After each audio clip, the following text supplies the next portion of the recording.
ஆண்டவருடைய பரிசுத்த நாமம் மகிமைப்படுவதாக. அப்போஸ்தலர் புஸ்தகம் 22ஆம் அதிகாரத்தை நாம் தியானிப்போம். 22ஆம் அதிகாரத்தில் அப்போஸ்தலருடைய ஊழியத்தில் வருகிற பிரச்சனையை நம்ம பார்க்கிறோம்.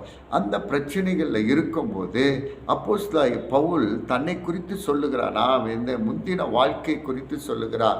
நான் எப்படி இருந்தேன், சபையை துன்பப்படுத்தினவன், சபை இடித்தவன், சபையை பிடித்து சிறைச்சாலையில் போட்டவன், இப்படி இருந்த வாழ்க்கை கர்த்தர் என்னை சந்தித்தார். நான் தமஸ்குக்கு போகும்பொழுது கர்த்தர் என்னை தொட்டார். என்ன அவருடைய வார்த்தைக்கு கீழ்ப்படிந்து ஞானஸ்தானம் எடுத்து பரிசுத்த ஆவியானவரை பெற்று கர்த்தருக்காக நான் ஊழியத்தை செய்தேன் என்று சொன்னபோது அங்கே இருக்கிற ஜனங்கள் இந்த வார்த்தையை கேட்டு ஞானஸ்தானம் எடுத்தார்கள் என்று பார்க்கிறோம்.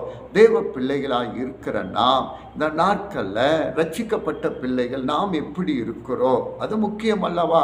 ஞானஸ்தானம் எடுத்து பரிசுத்த ஆவியானவரை பெற்று வரங்களை கர்த்தர் கொடுத்திருக்கிறார், வல்லமையை கொடுத்திருக்கிறார். எதற்காக கொடுத்திருக்கிறார் என்றால் கர்த்தருடைய ராஜ்யத்தை கட்ட, தேசத்தில் ஒரு பெரிய எழுப்புதலை கர்த்தர் தர, கர்த்தர் உங்களை கொண்டு கர்த்தர் பயன்படுத்த விரும்புகிறார்.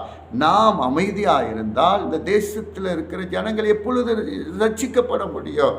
நாம் சும்மா இருந்தால் எப்பொழுது சுவிசேஷம் அறிவிக்கப்படும்? இந்த நாட்களில் நாம் தன்னை அர்ப்பணிக்க வேண்டும். ரட்சிக்கப்பட்டு ஞானஸ்தானம் எடுத்து அபிஷேகம் பெற்ற பிள்ளைகள் தன்னை நாம் அர்ப்பணிக்க வேண்டும், ஒப்பு கொடுக்க வேண்டும். நம்மளை கொண்டு தான் கர்த்தர் இந்த தேசத்தில் எழுப்புதலை தர தேவன் வல்லவராக இருக்கிறார். ஜனங்களை சந்திக்க வல்லவராய் இருக்கிறார்.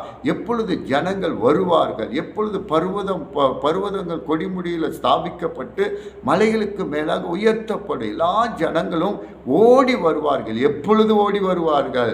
கர்த்தருக்காக நம்ம ஊழியத்தை செய்யும் போது, ஆத்தும ஆதாயம் பண்ணும் பொழுதுதான் ஜனங்கள் தேவனுடைய ஆலயத்தை தேடி ஓடி வருவார்கள்.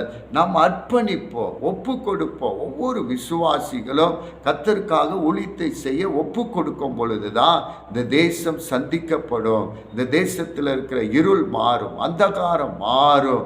நம்மளை கொண்டு தேவ ராஜ்யம் கட்டப்படும். நம்மளை கொண்டு சபைகள் பெருகும். நம்மளை கொண்டு வியாதிகள் சுகமடையும்.